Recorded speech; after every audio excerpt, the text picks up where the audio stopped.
महाराज.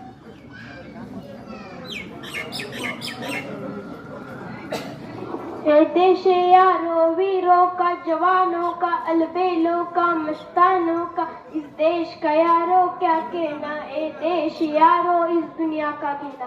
हे देशभक्तीवरचे गीत, अरे हे देशभक्तीवरचे गीत माझ्या डोळ्यावरती आले आणि मी वाचलेल्या सर्व गोष्टी, सर्व घटना माझ्या डोळ्यासमोर नकळत आल्या आणि माझ्या डोळ्यासमोर नकळत आल्या.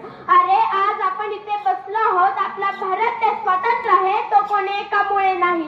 हा भारत देश स्वातंत्र्य झाला तो अनेक हुतात्म्यांमुळे. आपला भारत देश स्वातंत्र्य झाला तो म्हणजे फक्त अनेक हुतात्म्यांमुळे.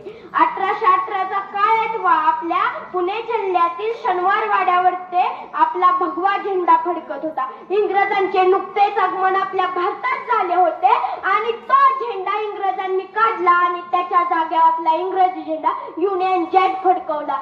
1818 ते 1947 म्हणजे 150 वर्ष इंग्रजांनी आपल्यावरती राज्य केले. सम दम दंड भेदभाव हे वापरून इंग्रजांनी आपल्याला त्रास दिला, आपल्यावरती छळ केला. जर त्यावेळेस आपण ते ऐकलं नसतं तर इंग्रजांनी आपल्यावर 150 वर्ष गुलामी केली नसते, 150 वर्ष गुलामी केली नसते.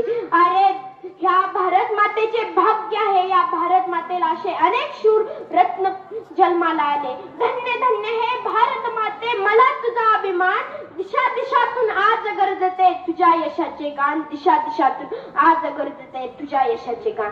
अरे या भारत मातेला कोण्या एकेकाळी सोन्याची चिडिया म्हटलं जायचं आणि इंग्रजांनी त्या सोन्याच्या धुराचे रूपांतर त्या कोळशात केले. इंग्रजांची ही आपला दिलेला त्रास आपल्या भारतीयांनी मुळात सहन केला नाही. आपले गांधीजी म्हणत, मी तुम्हाला स्वातंत्र्य मिळवून देईन, मी आपला सर्व भारत इंग्रजांच्या ताब्यातून मुक्त करून देईन, पण एकाही माणसाच्या रक्ताचा एक थेंब ही न सांडता, रक्ताचा एक थेंब ही न सांडता मी तुम्हाला आपल्या भारत स्वातंत्र्य करून देईन. यानंतर जो तो हेच म्हणे, आता मी करणार देशभक्ती, आता मी स्वातंत्र्य करणार आपल्या भारताला.